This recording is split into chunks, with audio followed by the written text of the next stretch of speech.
So yeah guys, welcome back to this new video. Yes, I'm not showing my face, but welcome back to the part 2 of my omnitrix.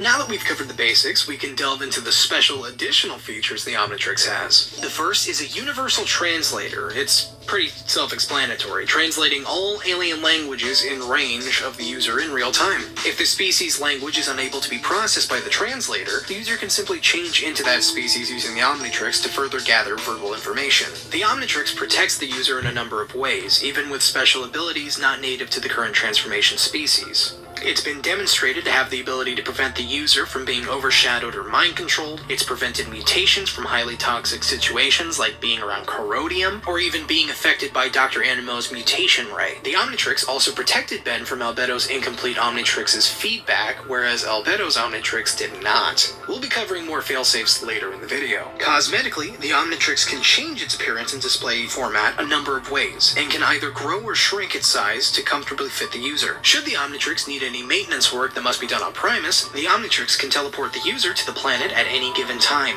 Although, after the original Omnitrix was destroyed, the Omnitrix Prime is now able to store the DNA digitally into its own database. The Omnitrix's artificial intelligence is perhaps one of the more baffling features. We've seen it treated just like a computer, only responding to Ben's commands in a strictly informational sense, but we've also seen it appear to have a mind of its own.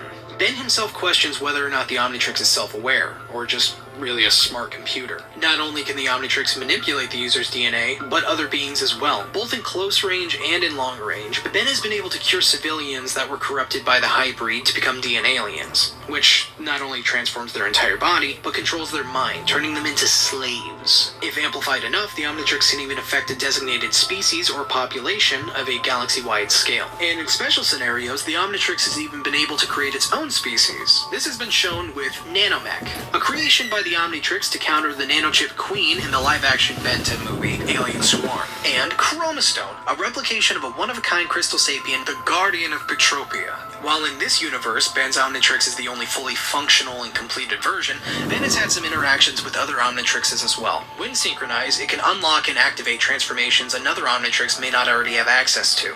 Additionally, the Omnitrix has a GPS with a universal range, voice command, a randomizer function, a homing device, audio and visual two-way communication, and indestructibility on a bare minimum multiversal scale. The most significant feature of the Omnitrix has to be its master control, allowing the user to access all of its features without the protection limits should the user be ready to handle that kind of power. With master control, the user can remain an alien for an indefinite amount of time, change between alien forms without first using their default form, and the Omnitrix's features with nothing more than a thought. Ben has used the Master Control a few times in the series, first by accident, and Azimuth has hinted that he will grant Ben unlimited access to Master Control for his 18th birthday.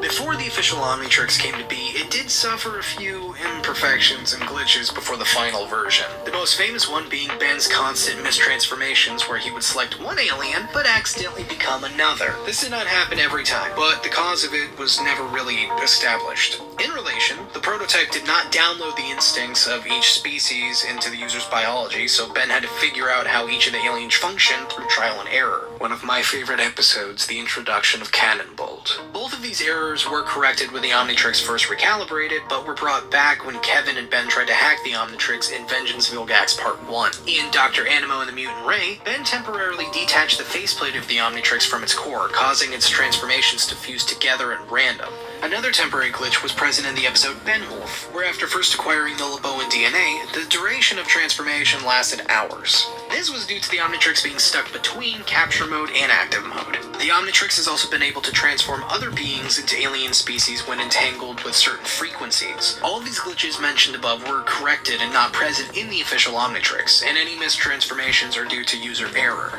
The only instance of previous glitches carrying over to the official Omnitrix was the ability to transform other users into aliens as shown in Outbreak, but this was due to the Omnitrix's destabilization when Dr. Psychobos attempted to fix the Nematrix. However, a unique glitch was shown with Ben 10 and 23's Omnitrixes synchronizing together, allowing one Ben to control what the other transforms into. Tag team!